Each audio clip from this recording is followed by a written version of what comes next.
बहुत बहुत नई नई जानकारियां बताते हैं। इस बार हम लोग का हर्बल चल रहा है, पहले हम लोग का ह्यूमन बॉडी का चला, प्रोटीन का चला, विटामिन का चला, अब हम लोग का हर्बल हम लोग सीख रहे हैं। कुछ कुछ जो प्रत्येक दिन हम लोग यूज करते हैं, लेकिन उनका क्या फायदे है वो हम लोग नहीं जान पाते हैं। और इसी प्लेटफॉर्म के तहत हम लोग उसको जानते हैं कि इसको खाने से हमें क्या मिलेगा। तो ज्यादा देर न करते हुए आमंत्रित करना चाहेंगे आनंद सर को इस वर्चुअल स्टेज में। और सर को जोरदार तालियों के साथ स्वागत sir. Thank you sir, thank you so much. Suman Manjhi sir का होस्टिंग जबरदस्त रहता है। थैंक यू चलिए, sir. Good morning everyone. Good morning everyone, आवाज जा रही है ठीक से? Okay okay, thank you thank you thank you so much. आज हम लोग गिलोय के बारे में जानेंगे, और यहाँ पर जितने भी लोग हैं, जैसे कल मैंने बताया कि जो भी चीजों के बारे में हम बात कर रहे हैं, ऐसा नहीं है कि हम लोग उसके बारे में नहीं जानते हैं, लेकिन यहाँ पर बैठने का मकसद है उसको थोड़ा सा और गहराई से जानना। कोविड के टाइम में गिलोय ज्यादा लोग सुन रहे थे, गिलोय और आंवला, गिलोय आंवला, बस यही तो लोग सुन रहे थे। लेकिन आज गिलोय के बारे में हम लोग जो डिटेल्स में जानकारी लेंगे ना, वो एकदम अलग होगा। चलिए, सबसे पहले इसके इतिहास में चलते हैं कि इसकी शुरुआत कहाँ से हुई। हम लोग जानते हैं कि बहुत पहले राक्षसों और देवताओं के बीच में समुद्र मंथन हुआ था। तो समुद्र मंथन में बहुत सारी चीजें निकली थी, उसमें अमृत का कलश भी निकला था। उस अमृत कलश में कहा जाता है कि जब देवता और दानवों के बीच में समुद्र मंथन किया, तो अमृत कलश जो निकला, तो उस अमृत कलश की कुछ बूंदें एक प्लांट पे पड़ी, जिसका नाम था गिलोय। और इसीलिए उसको अमृतवल्ली कहा जाने लगा। और इसीलिए इसको आयुर्वेद में अमृत देने वाली औषधि कहा जाता है, जिसको हम लोग गिलोय बोलते हैं। रामायण से भी जुड़ी एक कथा है, जिसमें ये पता चला है कि जब रामायण के अनुसार जब राम और रावण के बीच में युद्ध होने के बाद बहुत सारे वानर घायल हो गए थे, तो भगवान इंद्र ने उनके जीवन को बचाने के लिए गिलोय की बेलें धरती पर वर्षा करके फैला दी थी। इसलिए कभी कभी इस गिलोय को इंद्रवल्ली भी कहा जाता है। महाभारत से जुड़ी हुई मान्यता है कि महाभारत के युद्ध के बाद जब कौरव और पांडव के बीच में लड़ाई हो रही थी, तो बहुत सारे जो योद्धा थे पांडव के घायल हो गए थे, उसके बहुत गहरे गहरे घाव हो गए थे युद्ध करने से। तो ऋषियों ने उनके उपचार के लिए गिलोय का उपयोग किया था, जिससे पांडव की जो सेना थी उसके सारे घाव भर गए, और साथ ही साथ उसकी इम्यूनिटी भी बढ़ गई। तो इस लोक कथाओं में गिलोय का बहुत ही बड़ा महत्व है। गांवों में आज भी जो बुजुर्ग लोग हैं, अगर कोई सांप काट लेता है या किसी को बुखार हो जाता है, तो उसको गिलोय का इस्तेमाल करवाया जाता है। और बहुत सारे जगह में, बहुत सारे घरों में तुलसी के साथ साथ गिलोय का भी प्लांट लगाया जाता है, ताकि घर का जो वातावरण है वो शुद्ध हो सके। तो ये थी ऐतिहासिक कहानी, इसका इतिहास कहाँ से स्टार्ट हुआ। इसके बाद हम लोग अब थोड़ा सा इसके डिटेल के बारे में जानते हैं। गिलोय बहुत ही, आयुर्वेद में इसका बहुत ही पुराना इतिहास है। ये तो धार्मिक मान्यता थी, इसका इतिहास में बहुत बड़ा इसका मान्यता है। अभी हम लोग ऋग्वेद, यजुर्वेद, सामवेद, अथर्ववेद, ये सारे वेदों के बारे में जानते हैं। जिस इस वेदों के अध्ययन से ये पता चलता है कि हमारा जो कल्चर था वो कैसा था, पहले के लोग कैसे रहते थे, कैसे अपने इलाज करते थे, कैसे उसकी लाइफ स्टाइल थी। ये सारा चीज हम लोग जानते हैं। तो आयुर्वेद में चरक संहिता और सुश्रुत संहिता जैसे प्राचीन ग्रंथों में गिलोय का विस्तार से वर्णन है। इससे अमृता और गुडुचि कहा जाता है, जिसका अर्थ है अमृत देने वाली बेल।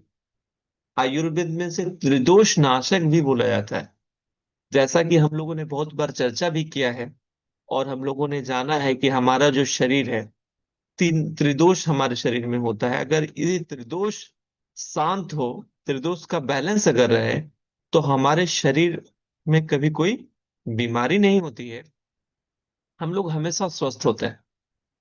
तो ये त्रिदोष नाशक है, वात पित्त कफ को ये बैलेंस करता है। तो इसका बहुत ही बड़ा असर है। अब इसके बारे में चलिए जानते हैं ये बहुत ही आयुर्वेदिक औषधि है जो सेहत के लिए बहुत ही लाभकारी माना जाता है। इसको अमृतवल्ली भी कहते हैं, जो हमने बताया। इसके फायदे क्या है? फायदा नंबर वन, ये आपके इम्यूनिटी को बढ़ाता है। कोविड के टाइम में सबसे ज्यादा लोगों को इम्यूनिटी की जरूरत थी, रोग प्रतिरोधक क्षमता की जरूरत थी। शायद इसीलिए हर आदमी गिलोय ढूंढ रहा था, हर आदमी को गिलोय की तलाश थी। और जिसको भी मिलता था वो उसका डाल काट के अपने घर लेके चला जाता था। मुझे भी याद है, हम भी पता नहीं कहाँ कहाँ से लाए थे। तो इसका सबसे पहला काम है, इम्यूनिटी बूस्टर का काम करता है। आपकी इम्यूनिटी बहुत ही ज्यादा स्ट्रांग कर देगा, शरीर को बीमारी से लड़ने की ताकत देता है। उस समय में गिलोय का तो लोग इस्तेमाल किए ही, बहुत सारे लोग गिलोय का टेबलेट भी इस्तेमाल किए, बहुत सारे लोग गिलोय का रस भी इस्तेमाल करते थे। इसके बाद इम्यूनिटी के साथ साथ ये बुखार में बहुत ज्यादा फायदेमंद होता है। फीवर काफी तेजी से, जैसे डेंगू वाला फीवर है,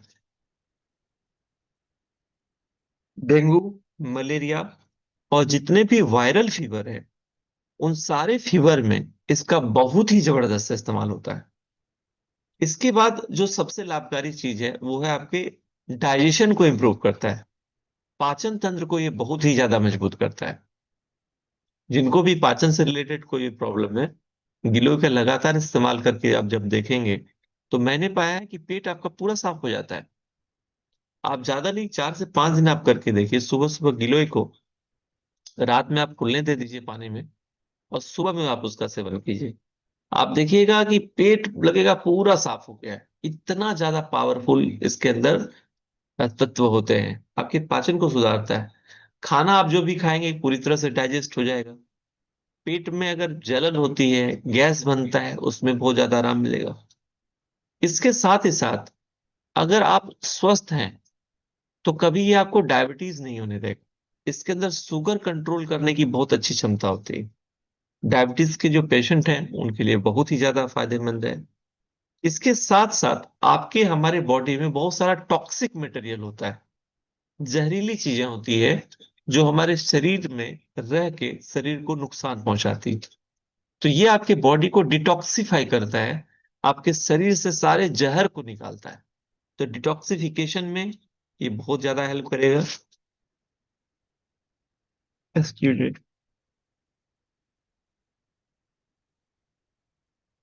ये शहद पानी है, पूरा एक गिलास, पटियाला ग्लास में हम पीते हैं।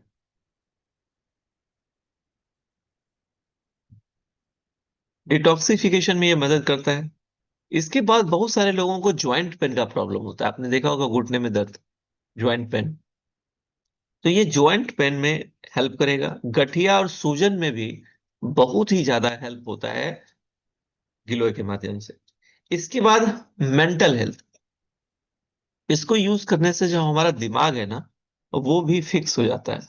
अगर स्ट्रेस में है हम लोग, तो वो जो स्ट्रेस है, वो स्ट्रेस को ये रिड्यूस करेगा। मेंटल हेल्थ में काफी बेनिफिशियल है। अब इसको इस्तेमाल कैसे कर सकते हैं? गिलोय का जो रस है सुबह खाली पेट पीने से लाभ मिलता है। हम लोग इसको कैसे इस्तेमाल करते हैं?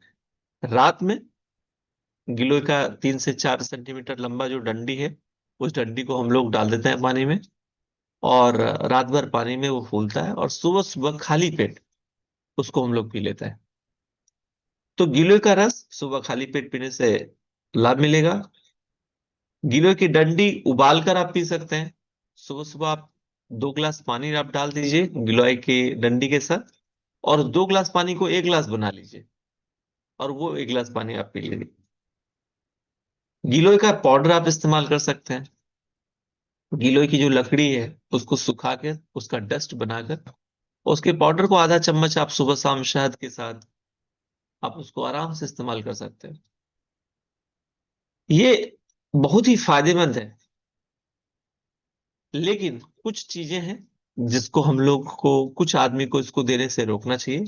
गिलोय एक आयुर्वेदिक औषधि है जो इम्यूनिटी बढ़ाने, बुखार कम करने, डाइजेशन को सुधारने में उपयोग होती है, लेकिन हर किसी को इसका इस्तेमाल नहीं करना चाहिए, या अपने हेल्थ कोच से सलाह लेकर करना चाहिए।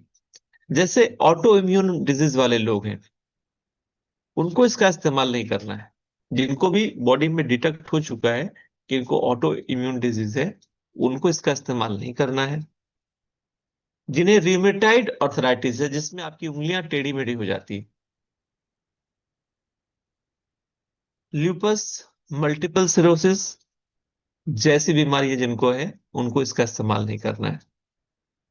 इसका कारण क्या है?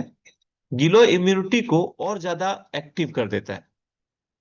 जब आपकी इम्यूनिटी एक्टिव होगी तो इस सारी जो बीमारी है उसके लक्षण आपके बढ़ सकते हैं, प्रॉब्लम बढ़ सकती है। इसके साथ साथ लैक्टेटिंग और जो प्रेग्नेंट वुमेन है उसको इसका इस्तेमाल नहीं करना चाहिए। अगर कोई लेडी प्रेग्नेंट है, लैक्टेटिंग है, उनको इसका इस्तेमाल नहीं करना है। इसके लिए अभी तक कोई रिसर्च नहीं मिला है। इसके बाद क्या है? अगर किन्हीं को किडनी का और लीवर का क्रोनिक बीमारी, बहुत समय से उनको किडनी और लीवर का प्रॉब्लम चला आ रहा है, उनको भी लीवर और इनको भी गिलोय लेने से उनको नुकसान हो सकता है। तो अगर आप इस्तेमाल करना चाहते हैं किडनी और लीवर के पेशेंट, तो एक बार अपने हेल्थ कोच से जरूर सलाह ले लें, अपने डॉक्टर से जरूर सलाह ले लें, ताकि वो देख सकें कि आपको इसकी जरूरत है या नहीं है। इसके बाद है, गिलोय ब्लड शुगर को कम कर सकती है। अगर आप पहले से इंसुलिन डिपेंडेंट हो चुके हैं, अगर आप इंसुलिन ले रहे हैं और डायबिटीज की भयंकर लेवल है, तो आपका शुगर इससे हो सकता है बहुत ज्यादा कम हो जाए। तो इस कंडीशन में भी आप अपने हेल्थ कोच से, अपने डॉक्टर से बातचीत करके उसके हिसाब से आप उसको लीजिए। इसके बाद क्या है? बार बार सेवन करने वाले लोग, गिलोय को रोजाना लंबे समय तक ज्यादा मात्रा में लेने से बॉडी में एडवर्स इफेक्ट भी पड़ सकता है। इसका मतलब ये हो गया कि हमारे पास जितने भी अच्छे हर्ब्स हैं उसका एक डार्क फेस भी है, जिसको हम लोग को समझना जरूरी है। किसी भी चीज की मात्रा को सही तरह से लेने से ही उसका फायदा होगा। अगर उसकी मात्रा बहुत ही ज्यादा एक्सेस आप करते हैं तो आपके शरीर को नुकसान भी हो सकता है, चाहे वो कोई भी चीज हो। संस्कृत में कहा जाता है कि अति जिस चीज में लगता है वो जहर बनता है, अति सर्वत्र वर्जित। कोई भी चीज अच्छा है आपके शरीर के लिए, लेकिन अगर एक्सेस कर देंगे तो वो खराब भी हो सकता है। तो आज हम लोगों ने गिलोय के बारे में डिटेल्स में जाना। आई होप कि आप सारे लोगों को एक डिटेल्स इंफॉर्मेशन मिली होगी। इससे भी डिटेल्स आप जब चाहें तो अपने घर बैठे बैठे, आपके पास बहुत सारी सुविधाएं हैं, उससे आप ले सकते हैं। बस हमारी कोशिश थी कि इसको थोड़ा सा हम लोग डिटेल में जानें। आप लोगों से बात करके बहुत ही अच्छा लगा। हैंड ओवर करते हैं सोमर माझी सर को। बैक टू सोमर माझी sir. Thank you sir. Thank you sir. हमने जो जितना आप बताए सर सब हमने नोट कर लिया, और मेरे पास गिलोय का मैंने बहुत